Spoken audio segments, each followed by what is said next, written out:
예, 오늘은 베드로전서 4장 7절부터 11절까지 말씀 중심으로 거룩한 버킷리스트라고 하는 제목으로 하나님 말씀을 상고하고 은혜를 받고자 합니다.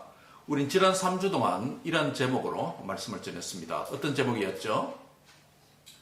육체의 남은 때를 사는 지혜, 육체의 남은 때를 사는 지혜라고 하는 제목으로 3주간에 걸쳐서 베드로전서 4장 1절에서 6절 말씀을 중심으로 시리즈 설교를 통해서 은혜를 받았습니다. 오늘부터 몇 주간에 걸쳐서는 마지막 날에 육체의 남은 때 또는 이 마지막 때에 우리가 이 땅에서 실천해야 될 것들에 대해서 상고하려고 합니다. 죽기 전에 내가 해보고 싶은 것들을 적은 리스트, 목록을 뭐라고 부르죠? 예, 버킷 리스트다, 더 버킷 리스트다 이렇게 부르죠. 버킷 리스트라고 하는 이 말은 어디에서 나왔냐면 kick the bucket, kick the bucket이라는 영어 수구에서 나온 표현입니다. 무슨 말이냐 하면 사람이 목을 메고 안타까운 일이지만은 인생의 험악한 세월을 보내면서 자살을 하려고 할 때 그 버켓, 우리말로는 받겠습니까? 버켓 위에 올라가서 양동이 위에 올라가서 밧줄에 목을 걸고 양동이를 발로 차서 매달려 죽는 것에 유래해서 kick the bucket, 거기서 유래해서 버킷 리스트라는 말이 만들어졌습니다. 버킷 리스트라는 영화도 나왔습니다. 잭 니콜슨과 모건 프리맨이 주연이 되어서 2007년도에 랍 라이너의 감독으로 나온 영화가 버킷 리스트라고 하는 영화입니다. 한국에서도 오래전부터 이제 어느 순간 열풍처럼 버킷 리스트라는 단어가 사람들의 입에 많이 회자되고 있지요. 저도 한국에 목회할 때 한 교인으로부터 버킷 리스트라고 하는 책을 선물 받은 적이 있습니다. 그래서 한국 사람들도 한국 그리스도인들도 버킷 리스트에 대해서 많은 관심을 가지고 있는 것 같습니다. 그래서 버킷 리스트라는 표현이 책 제목으로 나오기도 하고 또 방송에도 나오기도 하고 한국 사회에서 많은 신불신간에 걸쳐서 버킷 리스트라는 표현이 사용되어져 왔습니다. 그래서 사람들이 죽기 전에 내 인생에서 꼭 해보고 싶은 것들을 적은 버킷 리스트에 뜨는 이런 활동들이 적혀 있는 것을 흔히 봅니다. 어떤 사람들은 내가 죽기 전에 참 젊음의 표현이라고 할 수 있는, 건강의 표현이라고 할 수 있는 스카이 다이빙을 한번 해보겠다 라고 하는 이런 것도 적어 놓기도 하고, 또 어떤 사람은 또 레이싱을 내가 한번 해보겠다 라고 하는 사람도 있고, 또 번지 점프를 해보겠다 하는 사람도 또 있습니다. 또 어떤 사람들은 유명한 곳에 내가 여행을 꼭 한번 해보겠다. 또 어떤 사람은 맛있는 음식을 특정한 장소에 가서 내가 먹어보겠다 라고 하는 이런 리스트를 만드는 것을 보게 됩니다. 미국 동부에 있는 매사추세츠주의 보스턴에 살고 있는 실제로 레베카 다이제러스라고 하는 사람이 있었습니다. 지난 50년간 근무했던 호텔에서 그녀가 갑자기 해고를 당하고 난 이후에 삶의 의욕을 잃어버렸습니다. 여러분 안 그렇겠습니까? 우리가 한 50년 일하면 말이 한 거죠. 보통 한 30년, 길면 40년 하는데 50년 한 직장에서 그렇게 하다가 은퇴하고 나면 참 인생이 아침에 출근하는 습관이 있는데 그게 없으니까 사람이 참 허전하겠죠. 허전합니다. 그래서 우울증도 앓기도 하고 인생의 방황을 겪기도 하고 또 어떤 사람은 타락하기도 하고 뭐 그렇습니다. 그래서 바로 다이제르스라고 레베카는 미혼모로 혼자 자녀들을 그동안 양육을 했습니다. 자신이 하고 싶은 일들이 많았는데 그 미혼모로서 남편도 없고 그 자녀를 양육해야 되는 일이니까 그게 얼마나 힘든 일이겠습니까? 한번 쉬고 싶지만은 쉬면 또 페이가 줄어드니까 그것도 하지 못하고 매일 비나 오나 눈이 오나 그렇게 호텔 출근해서 일을 하게 되었습니다. 아들 레지스의 대학 학비를 대기 위해서 연금을 미리 받아 땡겨서 쓰기도 했습니다. 그래서 레지스는 미국 전국지인 USA Today와 한 인터뷰에서 이렇게 말합니다. 어머니가 번 돈은 모두 내 뱃속으로 들어가서 사라져버렸습니다. 그녀를 위로하기 위해서 아들 피에르 레지스는 75세 된 어머니에게 버킷리스트를 만들어서 하나하나를 실천해보는 것이 어머니 어떻겠습니까? 라고 권유를 하고 그렇게 실제로 실천하게 됩니다. 그녀 아들 피에르 레지스는 버킷리스트에 도전하는 어머니의 모습을 사진으로 찍고 또 듀리 프리라고 하는 업무로부터 자유로운이라고 하는 이런 제목으로 단편 영화까지 만들어서 그렇게 제작을 하게 됩니다. 어머니가 그동안 수고한 것, 자녀들 위해서 헌신한 것, 또 이제 남은 세월은 이제 어머니만을 위해서 살아가는 그런 삶이 되었으면 좋겠다라고 하는 그 해고된 뒤에 의욕을 잊고 사는 그 어머니를 위로하기 위해서 자녀들이 그렇게 힘을 썼습니다. 그 레베카가 죽기 전에 해보고 싶은 버킷리스트는 12개를 리스트를 포함합니다. 하나씩 불러볼까요? 뮤지컬 해밀턴 춤과 힙합 춤을 배워보는 그것이 1번이라고 합니다. 2번은 스카이 다이빙을 해보는 것이고 3번은 벌몬트에서 소젖을 짜보기를 원했고 4번은 인스타그램을 한번 논의를 한번 해보고 싶다. 5번째는 디트로이트에서 연을 날리고 싶다. 6번째는 우리 권사님도 있는데 보니까 보스턴 마라톤 코스에서 참여해서 뛰지는 못하고 걸어보고 싶다. 런던 브리지에서 1센트 동전을 떨어버리고 싶다.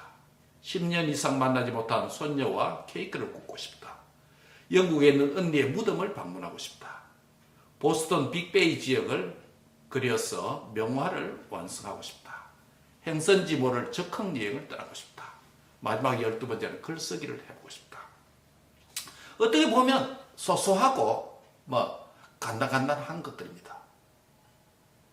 이런 것들조차 그 50년간 미혼모로서 자녀들을 위해서 헌신하는 그 삶을 사는 데 집중하다 보니 일을 하지 못한 것이죠. 그래서 남은 세월 동안에 이것을 해보며 살아보겠다라는 그 리스트를 만들었습니다. 오늘 2024년 6월 2일 첫 주를 맞이해서 올 한 해도 반년이 이제 지나가는 이런 시점에서 우리의 또한 인생에 있어서 육체에 남은 때가 얼마나 남아있는지 확실히 알지 못하는 미완성의 우리의 인생에서 불확실한 인생 여정에서 남은 생애 동안에 내가 꼭 해보고 싶은 어떤 것을 여러분 가지고 있습니까? 인생에 버킷리스트가 있습니까? 오늘 본문의 시작은 어떻게 시작하느냐 하면 만물의 뭐가 가까웠다? 만물의 마지막이 가까웠으니 라고 말씀합니다. 만물의 마지막이 가까웠다는 것은 오늘 교동문에 나온 것처럼 찬송했던 것처럼 만물을 지으신 창조주 하나님의 주권적인 뜻에 따라서 이 마지막 때가 이르렀다. 부활하신 주님께서 다시 재림하셔서 이 땅의 만물을 향한 새로운 계획의 신천지, 새하늘과 새 땅이 열리는 새로운 시대가 도래하는 때가 가까웠다 라고 그렇게 시작하는 것입니다. 만물의 마지막이 가까웠다는 것은 만물을 지으신 우리 구주 예수님께서 다시 오실 날이 가까웠다라는 의미입니다. 만물의 마지막이 도래한 이때에 어떻게 신앙생활을 해야 할지 오늘 베드로서 신 통해서 우리에게 말씀하시는 것에 귀를 기울여야 하는 것입니다. 오늘 마지막 시대를 살고 있는 우리가 꼭 해야 될 거룩한 버킷 리스트, The Holy Bucket List 세 가지를 소개하고자 합니다. 이 오늘 본문에 베드로 서신에 있기 때문에 저는 이렇게 부릅니다. 베드로의 버킷리스트다. The Pilgrim 버킷리스트다. 또는 The Holy 버킷리스트다. 거룩한 버킷리스트다. 라는 제목으로 몇 주간에 걸쳐서 세 가지 리스트를 상고하고 은혜를 받고자 합니다. 오늘 첫 번째 리스트는 이것입니다. 뜨겁게 서로 사랑하라. 같이 한번 하겠습니다. 뜨겁게 서로 사랑하라. 뜨겁게 서로 사랑하라. 예, 성경에 나타나는 사랑은 여러 종류의 사랑이 있습니다. 하나님의 사랑을 일컬어서 우리가 그것을 무슨 사랑이라고 부르죠? 예, 아가페라고 하는 사랑을 부릅니다. 헬라어 원문에 있는 표현인 아가페를 하나님의 사랑이라고 부릅니다. 부모 형제 간의 사랑을 혈육 간의 사랑도 있죠. 예, 그것을 스톨게다. 스톨게의 사랑이다. 라고 부릅니다. 또 남녀 간의 육체적인 사랑을 에로스의 사랑이다. 친구들 간에 있는 우정적인 사랑을 뭐라고 부르죠? 예, 필레오라고 부릅니다. 우리 개역, 개정, 한글 성경에는 사랑이라는 단어가 몇 번 나올까요? 아가페, 스톨게, 에로스, 필레오 다 뭉쳐서 전체 사랑이라고 한글로 번역한 곳이 몇 번 있을까요? 신구약 전체 성경 합쳐서 사랑이라는 단어가 557번 등장합니다. 구약 성경에서 273번 나오고 신약 성경에서 284번 나옵니다. 이런 구약 성경이 두껍습니까? 신약 성경이 두껍습니까? 구약이 훨씬 두껍죠? 예, 신약 성경이 구약의 3분의 1 정도밖에 되지 않습니다. 그런데도 불구하고 구약의 사랑이 273번 나오고 신약에 284회 나오니까 비율적으로 어디가 많다는 소리입니까? 예, 얇은 성경인데 불구하고 284회니까 숫자는 비슷하지만은 구약과 274, 한 10개 정도 신약이 더 많이 나오는 정도지만은 책 두께를 생각한다면 구약이 거의 두세 배가 더 많다는 소리예요, 사랑이. 이 무엇을 의미할까요? 두 가지 이유가 있습니다. 하나는 구약에서 언약 백성을 향한 성부 하나님 야훼의 사랑이 신약에서 우리 주 예수님의 희생적이고 대속적인 사랑으로 성취되었다라는 의미에서 신약에 그만큼 사랑이 구약보다 두세 배가 많이 나옵니다. 이게 첫 번째 이유고, 또 다른 두 번째 이유는 뭐냐면 예수님의 사랑을 받은 자들인 교회인 우리가 또한 주님을 사랑하고 또 하나님을 사랑받은 옆에 있는 이웃들, 성도들을 서로 사랑하라는 가르침이 폭발적으로 전가되었기 때문에 신약 성경에서 사랑하라는 표현이 구약 성경보다 바로 2배 더 비율적으로 많다라고 하는 두 가지 원인이라고 할 수 있습니다. 그렇다면 사랑이 무엇일까요? 유행가 가사에는 눈물 없는 씨앗이다. 또 사랑은 우리가 편히 어떤 사람을 사랑을 많이 한다고 해서 저 사람은 사랑의 은사가 많은가 보다 라고 이렇게 생각하고 표현하는 분들도 교회 안에 있습니다. 그러나 사랑은 은사가 아닙니다. 오해하는 경우가 많이 있습니다. 그래서 사랑의 은사를 받은 사람은 저 사람 저렇게 사랑이 많구나 라고 이렇게 생각하고, 사랑의 은사를 받은 적은 사람은 내가 사랑이 이만큼 적은 이유는 은사가 없기 때문에 그렇다 라고 포기하기도 합니다. 그러나 사랑은 성경에 따르면 특정한 은사가 아니라 성령의 9가지 열매들 가운데 하나일 뿐입니다. 열매예요. 그냥 열매예요. 은사는 아닙니다. 열매라는 것은 무엇입니까? 말씀과 성령과 충만하게 되어지면 그 안에서 저절로 결실되는 열매, 결과입니다. 은사라고 하는 것은 그것이 무슨 기능이 있기 때문에, 어떤 재능이 있기 때문에 한다라는 개념이잖아요. 그런데 사랑은 은사가 아니라는 것입니다. 이것을 더욱더 명확하게 해주는 것이 바로 우리의 신약 성경에서 사랑장이라고 불리는 성경 본문이 있습니다. 어디입니까? 고린도전서 13장을 한번 보시기 바랍니다. 고린도전서 13장을 한번 보시기 바랍니다. 12장을 한번 보시기 바랍니다. 13장 보기 전에 그 앞에 있는 12장과 13장과 14장을 연결해서 보면 사랑이 어떤 것이라는 것을 보여줍니다. 고린도전서, First Corinthians, chapter 13이 사랑장이라고 불려지죠. 그런데 사랑장 13장 1절이 시작되기 전에 12장 마지막 절 몇 절입니까? 31절 같이 한번 주목해서 읽읍시다. 같이 시작. 너희는 더욱 큰 은사를 사모하라. 내가 또한 가장 좋은 길을 너희에게 보이리라. 12장 마지막 절에 너희는 더욱 큰 은사를 사모하라 라고 말해놨기 때문에 그것이 뭐냐? 13장에서 이어지는 뭐다? 사랑이다 라고 이렇게 오해할 수 있다는 거예요. 오해할 수 있다는 거예요. 그래서 사랑이 큰 은사다. 은사들 중에 가장 큰 은사가 뭐라고? 사랑이다. 이렇게 오해하게 된다는 거예요. 그런데 이것을 한글 성경을 보면 완전 그렇게 오해하게 되어 있습니다. 왜냐하면 가장 큰 은사를 사랑하라라고 말해놓고 그 다음에 13장에 사랑장이 이어지기 때문에 가장 큰 은사는 뭐다? 사랑이다 라고 오해한다는 것입니다. 그런데 원문대로 보면 이렇게 되어 있습니다. 너희는 더욱 큰 은사들을 사랑하라. 헬라어로 중성 복수를 사용했습니다. 플러럴 폼이에요. 그러면 더욱 큰 은사들은 사랑이다 아니다? 아니란 소리예요. 사랑은 단수예요. 하나 단수예요. 싱귤러 폼이에요. 그런데 큰 은사들을 사랑하라 라고 해놨습니다. 그럼 복수를 가리킵니다. 기프트가 아니고 더 기프트가 아니고 기프트 복수예요.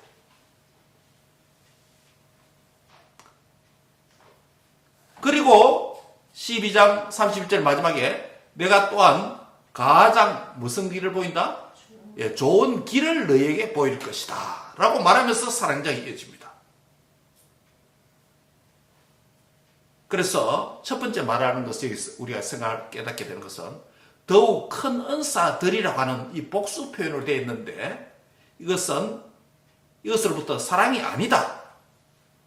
사랑은 은사가 아니다 라는 첫 번째 결론에 이르게 될 수 있습니다.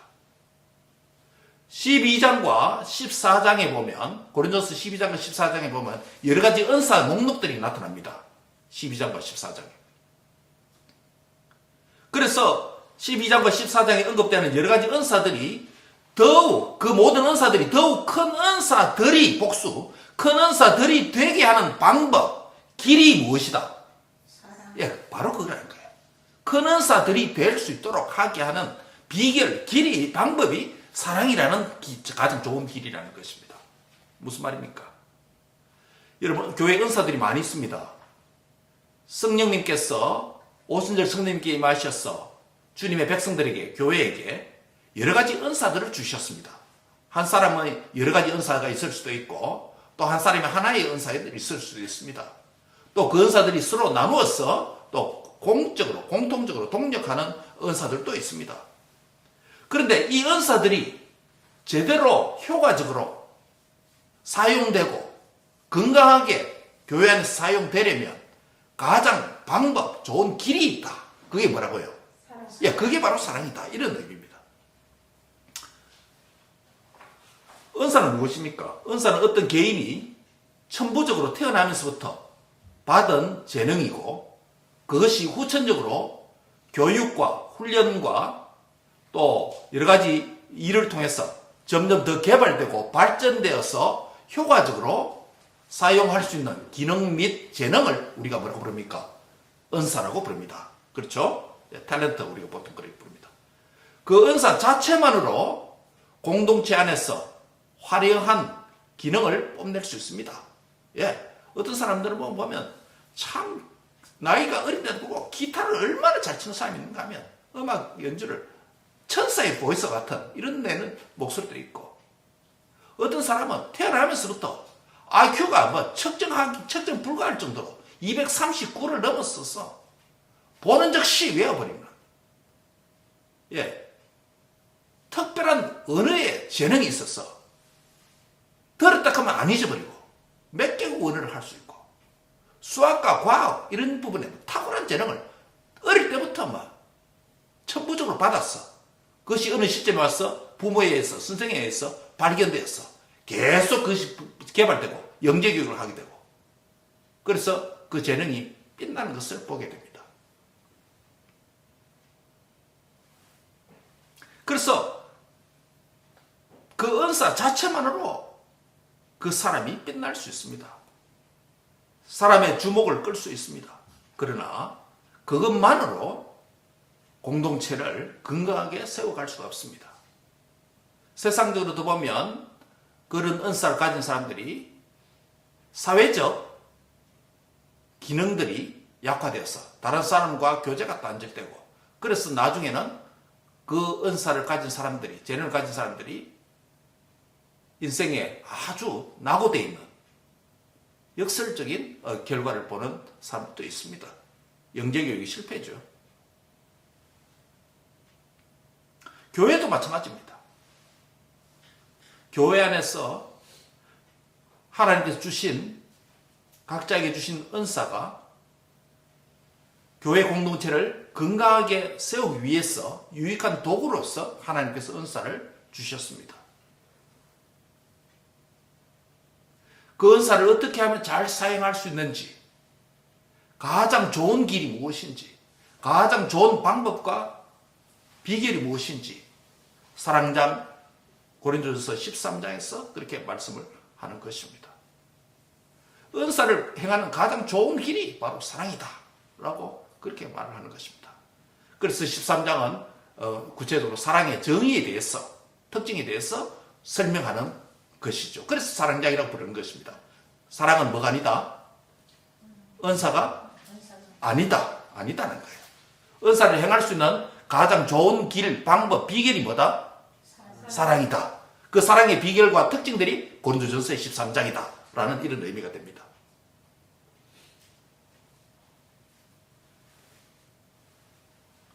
오늘 우리가 거룩한 버킷리스트로서 피차 뜨겁게 사랑하라는 명령에 순종하기 위해서 사랑이 무엇인지 살펴보는 가운데 있습니다.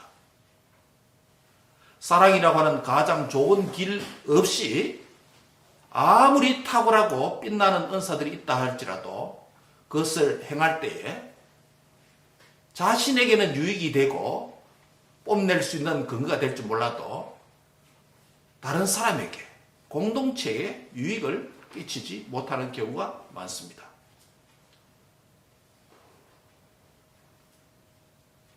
그래서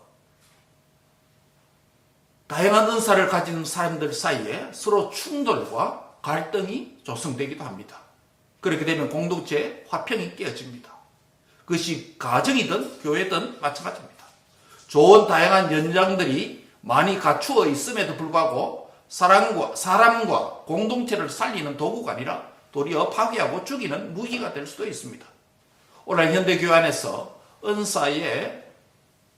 은사와 역할의 기능에 대한 무지와 오해 때문에 많은 교회가 어려움을 겪고 있습니다. 여러분, 교회에서 일하는 사람들의 성향은 두 가지가 있습니다. 어떤 사람은 일 중심으로 일하는 사람이 있습니다. 이 사람은 일만 하면 자신의 존재 의의를 발견합니다. 일만 하면 힘이 납니다.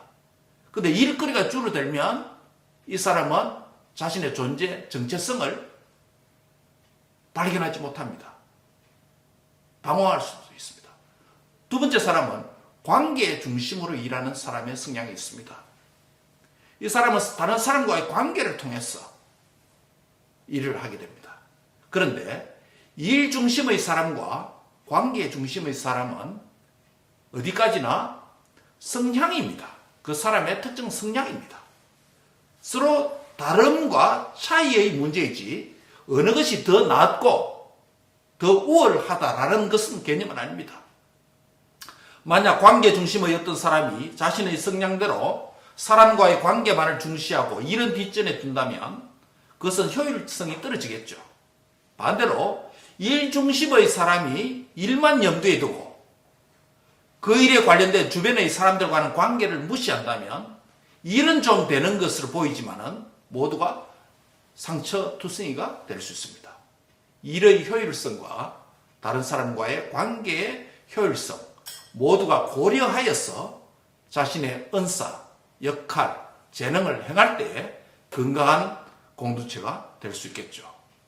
특히 관계를 무시하고 일 중심의 사람이 범할 수 있는 오류가 있습니다.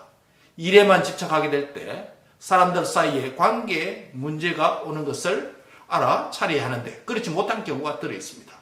일 중심의 사람은 자기 약점인 관계를 고려하면서 해야 되는데 이것을 무시하면 결국 그 사람은 사랑이라는 길 위에서 은사를 행하는 것이 아니고 자기 생각과 자기 철학의 길 위에서 자기 열심으로 자기의 역할을 하게 되는 것입니다. 그렇게 되면 일은 무성하고 성취는 되는 것 같은데 거기에 상처받는 사람이 있을 수 있습니다. 결국 일에 치여서 봉사하는 자신도 지치고 다른 사람도 지치게 만들게 되는 것이죠.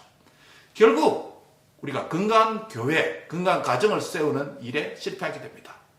이런 일이 교회 안에 오늘 비일비재합니다. 그래서 은사보다 뭐가 더 중요하다? 관계, 사랑이 더 중요하다라는 것입니다. 우리의 은사를 가장 행할 수 있는 좋은 비결, 가장 좋은 길이 뭐다? 사랑이다라는 것입니다. 교회도 그렇고 가정도 마찬가지입니다. 부모가 부모로서의 역할과 기능을 자녀들에게 수행할 때 하나님의 사랑이라고 하는 이 길 위에서 역할을 수행해야 합니다. 단순히 혈육적인 부모, 스토리의 사랑만으로는 안 됩니다. 남편과 아내가 서로 다른 역할과 기능을 또한 수행할 때 하나님의 사랑이라는 관계를 염두에 해야 됩니다. 단순히 부부의 사랑만으로도 안 됩니다. 그렇지 않으면 관계에 문제가 올 수 있습니다. 물론 상대방이 성숙하면 인내하고 참아줄 수는 있습니다. 왜냐하면 사랑, 고린도전서 13장 7절에 뭐라고 말합니까? 사랑은 모든 것을 참으며 모든 것을 견디느니라 했기 때문에 사랑이 있으면 그렇게 성숙하면 할 수 있습니다. 그렇지 않으면 관계가 깨어질 수가 있는 것이죠. 교회 봉사와 가족의 역할 봉사도 모두가 이 사랑이라고 하는 길 위에서, 사랑이라고 하는 철로, 레일 위에서 자신의 역할과 기능을 감당할 때 그 기차가 제대로 움직이게 되는 것이라는 것입니다. 그래서 그 일을 통해서 그 은사를 행하는 사람이 하나님께 영광을 돌리게 되고 공동체도 건강하게 굴러간다는 것입니다. 그러나 사랑의 길을, 레일을 깔지 않고 그 위에 자신의 길과 자신의 방식대로 역할만 고집하면 그 위로 은사를 행하면 공동체가 건강하게 세우지 않고 세속적이고 사무적인 인간관계, 공동체에 가득 차게 되겠죠. 사랑 없는 은사는 공동체의 덕과 유익을 주지 못하는 죽은 은사 또는 타인과 공동체를 죽이는 은사가 될 수 있습니다. 그래서 말세의 마지막 때에 우리 주님께서 사랑이 식어진다라고 했습니다. 그렇다면 말세 교회와 가정에서 역할과 기능을 수행하는 관계적인 큰 어려움을 겪을 수 있다는 것이 됩니다. 그래서 오늘 본문 8절에서 이런 마지막 때에 강조되어야 할 지침이 뭐라고 말합니까? 오늘 첫 번째 리스트로서 무엇보다 뜨겁게 사랑하라. 한번 같이 하겠습니다. 무엇보다 뜨겁게 사랑하라.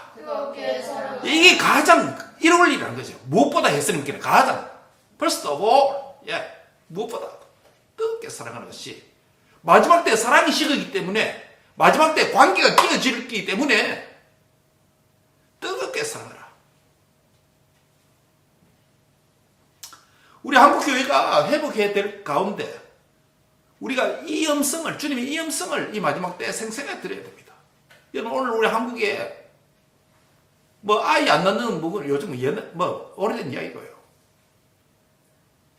통계에 안 잡히는 까지 다 해지면 결혼한 젊은 부부의 1년에 결혼하는 이상의 숫자보다도 이혼 숫자가 훨씬 더 많다고 합니다. 그럼 한 60% 이상은 이혼한다는 것입니다. 놀랍습니다. 서구 사회를 앞지르고 있습니다. 통계를. 그 역할과 기능이, 부부의 역할과 기능이, 남편과 아내의 기능이 사랑이라고 하는 이 레일 위에서 행해져야 되는데 주님의 말씀이 하나도 틀린 게 없습니다. 마지막 때 사랑이 식는다. 사랑이 식는다. 이 말은 마지막 때 관계가 깨진다 이 소리예요. 신불신을 막론하고 사랑이 식고 관계가 깨집니다. 그래서 우리 주님께서 사도 베드로를 통해서 이 마지막 때 무엇보다도 가장 중요한 것은 뜨겁게 사랑하는 이것이 회복돼야 된다. 이게 버킷리스트 넘버원이에요. 버킷리스트 넘버. 거룩한 버킷리스트 넘버원이에요. 자, 그렇다면 이 뜨겁게 사랑하는 방법을 오늘 두 가지로 말씀드리려고 합니다. 8절을 같이 읽습니다. 한 번 더 읽습니다. 시작. 무엇보다도 뜨겁게 서로 사랑할지니 사랑은 허다한 죄를 덮습니다. 예, 사랑은 허다한 죄를 덮는다라는 표현이 있습니다. 뜨거운 사랑은 허다한 죄를 덮는다고 했는데, 죄를 덮는 허다한 죄 여러 가지 돼. 죄를 덮을 수 있는 허다한 사랑, 허다한 죄를 덮을 수 있는 이 뜨거운 사랑이 어떻게 만들어지느냐라는 것입니다. 만물의 마지막이 가까워진 지금 뜨겁게 서로 사랑해야 될 이유가 어디 있는가? 만물의 마지막에 대해서 마태가 마태복음 24장에서 3절 14절에서 잘 정리합니다.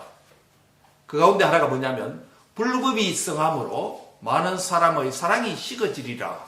마태복음 24장 12절에 마지막 때에 식어지는 사랑에 대해서 말씀합니다. 사랑이 식어진다는 말은 처음에는 어떻게 됐다는 거예요? 사랑이 처음에는 뜨거웠다는 소리예요. 그런데 불법이 성함으로 마지막 때 많은 사람의 사랑이 식어지리라 라고 예수님께서 예언해 놨습니다.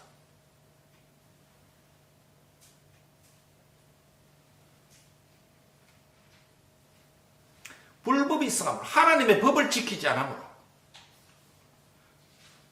하나님을 사랑하지 않으므로, 하나님의 법을 어기므로 사람들의 사랑도 식어진다. 사랑이 식어지는 마지막 때 성도는, 베드로는 뜨겁게 서로 사랑해야 된다고 말을 하는 것입니다.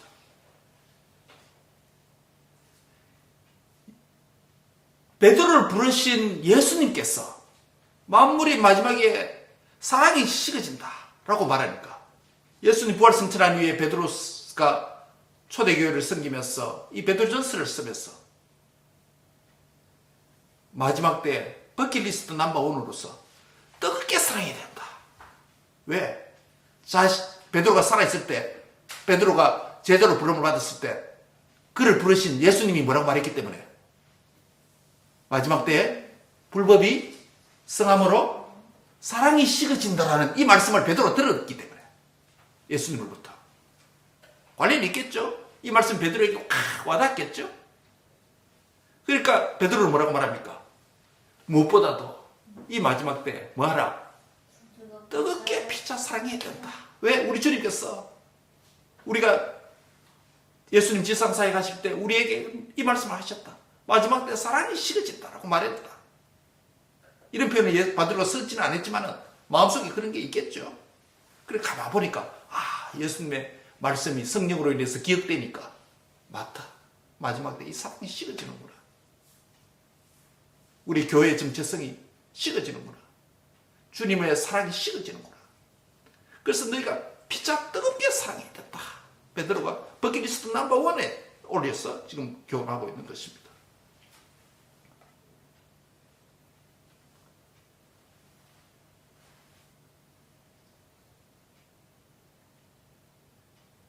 이런 상황에서 어떻게 해야 됩니까? 죄와 불법을 경계해야 하나, 우리가 사람 자체는 사랑해야 된다고 흔히들 말하죠. 그런데 살다 보면 죄와 불법을 경계해야 되고 사람은 사랑해야 된다는 원리는 알고 있지만 이것이 내 힘으로 잘 안 될 때가 있습니다. 따라합니다. 성령의 도움으로. 성령의 도움으로. 성령의 도움으로 허다한 죄를 덮는 이 성령의 도움으로 죄를 덮어줄 수 있는 내 힘으로 안 되니까 성령의 도움을 입어서 뜨거운 사랑을 할 수 있다라는 것입니다. 그 뜨거운 사랑의 첫 번째 비결이 뭐라고요? 성령의 도움으로 가능하다는 것입니다. 사랑하는 형제 자매 여러분, 우리가 직장 생활을 하든지 교회 생활을 하든지 가정 생활을 하든지 우리가 젊었거나 늙었거나 모두가 사람과의 관계 안에서 살아갑니다. 또는 일과의 관계 안에서 살아갑니다. 어떤 사람이 일 중심으로 일하고 어떤 사람은 사람 중심으로 일합니다. 다 서로가 다르고 성향이 다르고 다 다릅니다. 그러나 그 자체가 좋고 나쁘고 우울하고 열등한 것은 없습니다.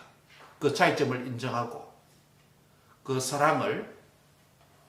사랑이라고 하는 가장 좋은 길 위에서 자신의 성향과 자신의 재능을 행하여서 다른 사람을 유익게 하고 공동체를 세워가는 그 비결이 어디 있다? 성령의 도움을 입어야 된다라는 것입니다. 사랑하는 형제자매 여러분, 성령 하나님의 은혜와 도움을 힘입어서 서로 피차 뜨겁게 사랑하는 그런 은혜가 있길 바랍니다. 네. 두 번째로 마지막으로 선한 동기로 사랑해야 됩니다. 한 따라 선한 동기로. 선한 동기로. 예. 지금까지 우리는 뜨겁게 사랑하는 첫 번째 방법으로서 허다한 죄를 덮는 성령의 도움을 입어야 된다고 말씀드렸습니다.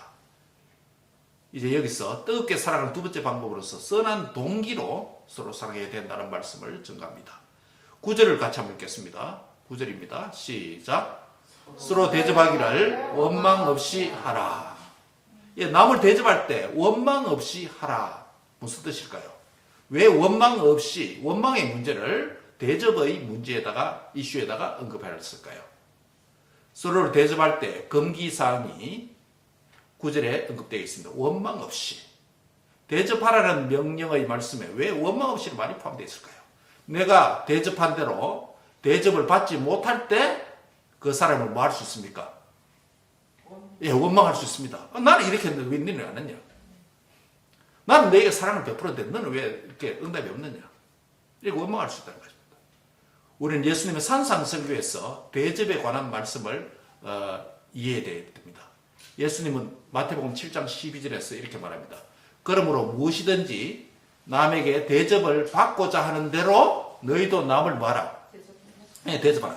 이것이 율법이요 선지자다. 이것이 구약에서 가르치는 말씀이다 라고 말씀했죠. 이것을 기독교에서 우리가 황금률이라고 부릅니다. 너무나도 중요한 구절이기 때문에 황금률이다, 골든 로다라고 부릅니다. 여기에서 황금률은 남의 대접의, 다른 사람에 대한 대접의 대가와 보상을 기대하라는 말이 아닙니다. 이것은 먼저 대접하고 먼저 섬기라는 의미입니다. 모두가 먼저 섬기고 먼저 대접할 때 서로 대접하고 서로 섬기게 된다는 것입니다.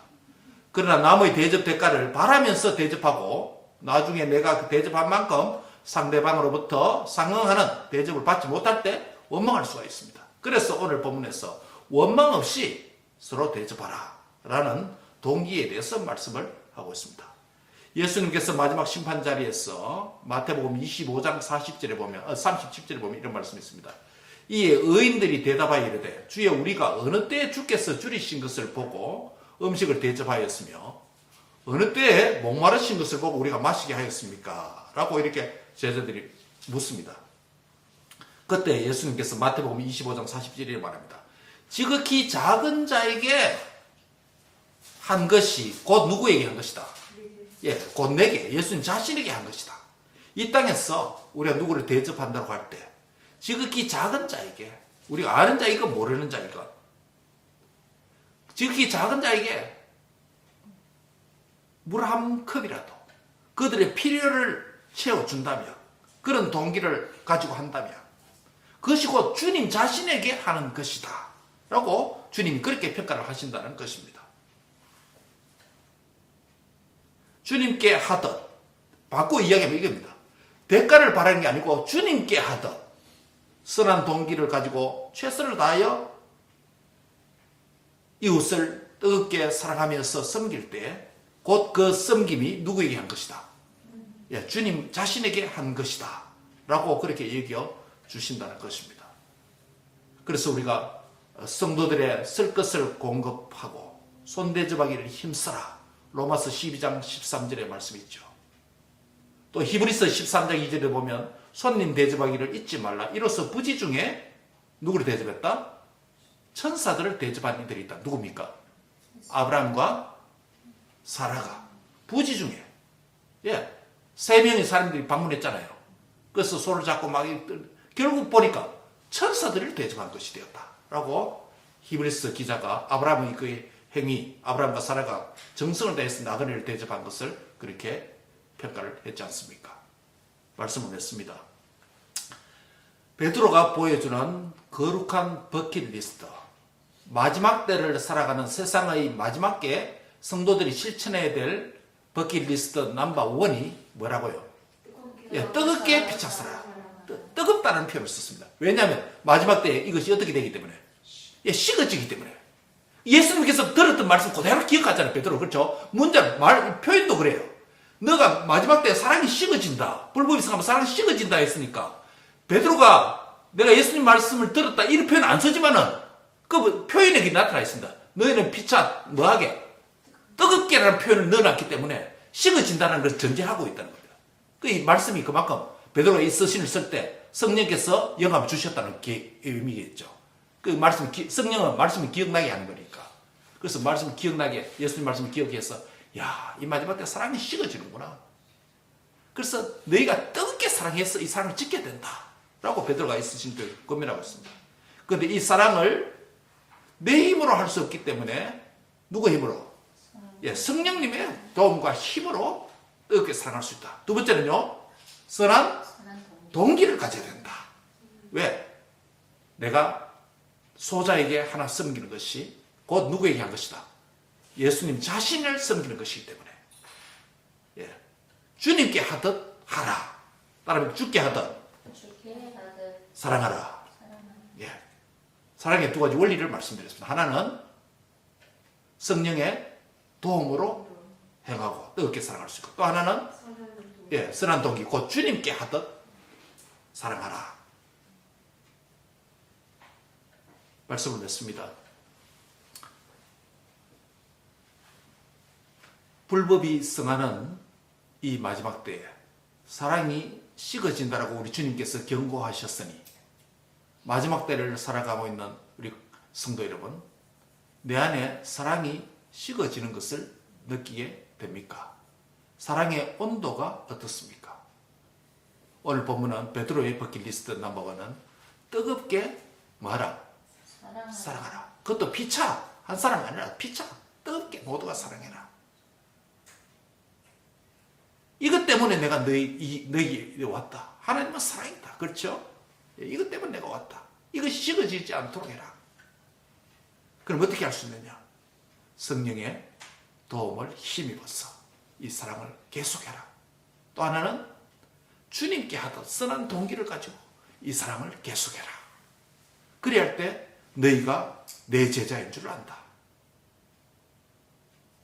사랑의 자녀인 것을 안다.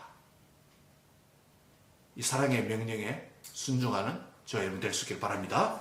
기도하겠습니다. 하나님 감사합니다. 마지막 때에 불법이 성함으로 사랑이 식어진다라고 우리 주님의 지상사역을 통해서 제자들에게 경고적으로 말씀한 것을 베드로가 깊이 성령 안에서 기억하면서 너희가 피차 뜨겁게 말세에 사랑하라라고 버킷리스트 넘버 1에서 말씀을 했습니다. 오늘 이 말씀을 우리에게 들려주심을 감사합니다.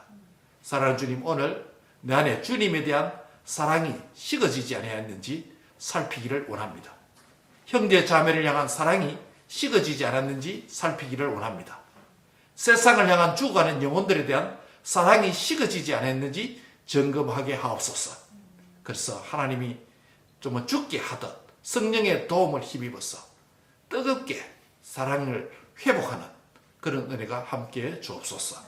그래서 주님이 우리를 이처럼 사랑하신 것 같이 우리도 그 사랑에 보답하는 사랑을 죽기까지 사랑에 힘쓰는 그런 사랑의 사도들이 되게 하여 주옵소서. 감사하고 예수님의 이름으로 기도합니다. 아멘.